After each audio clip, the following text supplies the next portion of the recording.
Hello everyone.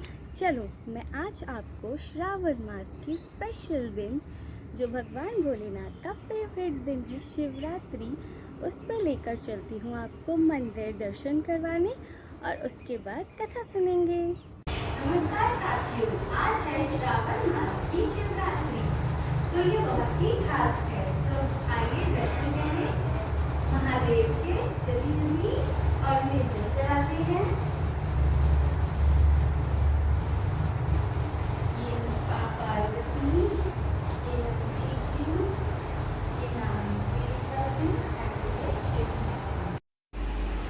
आओ भोलेनाथ भगवान जी के दर्शन करते हैं सुबह सुबह।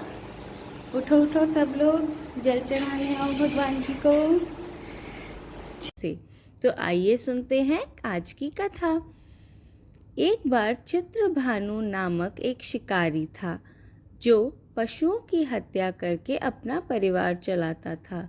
वह एक साहूकार का ऋणी था, लेकिन कर्ज न चुका सकने के कारण क्रोधित साहूकार ने उसे बंदी बना लिया था।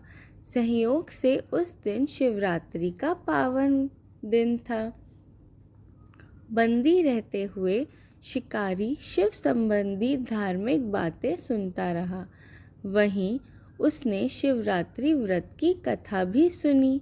शाम के समय साहूकार ने उसे बुलाया और ऋण चुकाने के लिए पूछा, तो शिकारी ने कर्ज अगले दिन चुकाने का वादा किया। साहूकार ने उसकी बात मान ली और उसे जाने दिया। शिकारी जंगल में शिकार के लिए निकला। दिन भर बंदी गृह में रहने के कारण शिकारी भूख प्यास से व्याकुल हो गया था। सूर्यास्त के बाद वो एक जलाशय के समीप गया और वहाँ एक घाट के किनारे स्थित पेड़ पर थोड़ा सा जल पीने के लिए लेकर चढ़ गया। शिकारी को पूरी उम्मीद थी कि कोई ना कोई जानवर अपनी प्यास बुझाने इस घाट के पास ज़रूर आएगा। शिकारी बेलपत्र के पेड़ पर था और उसी पेड़ के नीचे एक शिवलिंग भी था जो बेलपत्रों से ढका था। भूख और प्यास से थका वो उसी मचान पर बैठ गया। शिकारी ने मचान बनाते समय जैसे ही टहनियाँ तोड़ी, वे संयोग से शिवलिंग पर जा गिरी। इसी प्रकार दिन भर भूखे प्यासे रहकर शिकारी का अनजाने में शिवरात्रि का व्रत भी हो गया और शिवलिंग पर बेलपत्र भी चढ़ गए।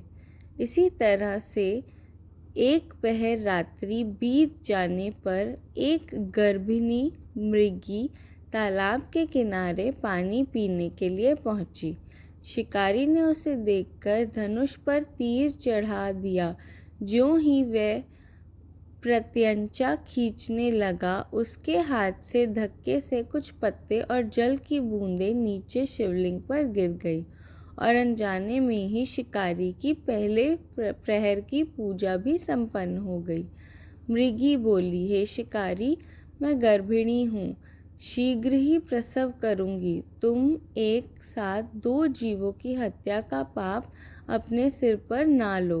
मैं बच्चे को जन्म देकर शीघ्र ही तुम्हारे पास वापस आ जाऊँगी, तब मार लेना मुझे। शिकारी ने प्रत्यंचा ढीली कर दी और मृगी को जाने दिया। कुछ ही देर बाद एक और मृगी वहाँ से निकली। शिकारी ने उसे देखकर धनुष पर बाण चढ़ा दिया। इस तरह से शिकारी ने अनजाने में कुछ और बेलपत्र नीचे शिवलिंग पर जा गिरे। शिकारी से कुछ और बेलपत्र शिवलिंग पर जा गिरे और अनायास ही शिकारी की दूसरे प्रहर की पूजा भी हो गई।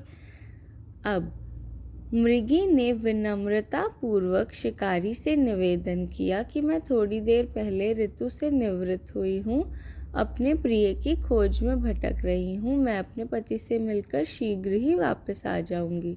शिकारी ने उसे भी जाने दिया। 2 शिकार को खोकर शिकारी चिंता में पड़ गया था।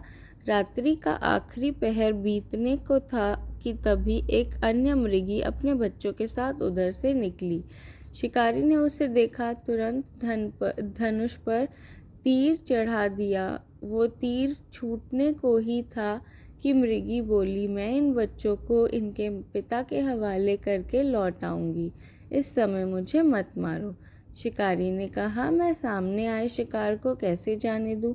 इससे पहले भी 2 बार अपना शिकार खो चुका हूँ। मेरे बच्चे भी तो भूख प्यास से व्याकुल होंगे। मृगी ने शिकारी की बात सुनकर कहा कि जैसे तुम्हें अपने बच्चों की ममता सता रही है, वैसे ही मुझे भी इनकी फिक्र है। इसलिए मेरे बच्चों का सोचते हुए मुझे थोड़ी देर के लिए जीवन दान दे दो। मेरा विश्वास करो, मैं इन्हें इनके पिता को सौंपकर तुम्हारे पास तुरंत लौट आऊँगी। मृगी की बात सुनकर शिकारी को उस पर दया आ गई और उसने उसे भी जाने दिया। शिकार न कर पाने के कारण परेशान होकर पेड़ पर बैठा शिकारी बेलपत्र तोड़ तोड़ कर नीचे फेंकता जा रहा था। इसी तरह से उसके तीसरे प्रहर की पूजा भी स्वतः ही संपन्न हो गई। अब एक मृग उसी रास्ते पर आया। शिकारी ने सोचा कि चाहे कुछ भी हो जाए, इस बार वो शिकार करके ही रहेगा। शिकारी की तनी प्रत्यंशा देखकर मृग ने विनीत स्वर में कहा, यदि तुमने मुझसे पहले आने वाली 3 मृगियों और उनके छोटे बच्चों को मार डाला है, तो मुझे भी शीघ्र ही मार दो, ताकि मुझे उनके वियोग का दुख न सहना पड़े। मैं उन मृगियों का पति हूँ। यदि तुमने उन्हें जीवन दान दिया है, तो मुझे भी कुछ समय के लिए जीवन देने की कृपा करो। मैं उनसे मिलकर तुम्हारे पास उपस्थित हो जाऊंगा। मृग की बात सुनकर शिकारी ने मृग को सारी बात बताई। तब मृग ने कहा, मेरी तीनों पत्नियां जिस प्रकार प्रतिज्ञाबद्ध होकर गई हैं, वो मेरी मृत्यु से अपने धर्म का पालन नहीं कर पाएंगी। अतः जैसे तुमने उन पर विश्वास करके उन्हें छोड़ा है, वैसे ही मुझे भी जाने दो। मैं उन सभी के साथ तुम्हारे सामने शीघ्र ही उपस्थित होता हूँ।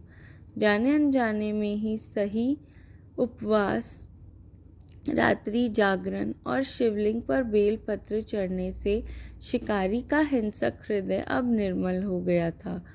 उसके हाथ से धनुष छूट गया और उसने मृग को जाने दिया। थोड़ी देर में वह मृग सपरिवार शिकारी के सामने उपस्थित हो गया, किंतु जंगली पशुओं की ऐसी सत्यता और सामूहिक प्रेम भावना देखकर शिकारी को बड़ी ग्लानि महसूस हुई। उसके नेत्रों से आंसू आने लगे। उसने मृग परिवार को जाने दिया और अपने कठोर हृदय को जीव हिंसा से सदा के लिए हटा दिया। शिकारी के ऐसा करने से भगवान शंकर ने प्रसन्न होकर उसे अपने दर्शन दिए और सुख समृद्धि का वरदान देकर गुह नाम प्रदान किया। ये वही गुह था जिसके साथ भगवान श्री राम ने मित्रता की थी।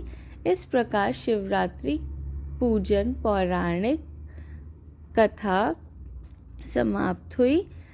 जय भोलेनाथ, जय माँ पार्वती। आपका दिन शुभ रहे। अगर आपको मेरी कथा अच्छी लगे तो मेरे चैनल को लाइक, शेयर और सब्सक्राइब ज़रूर करें। धन्यवाद।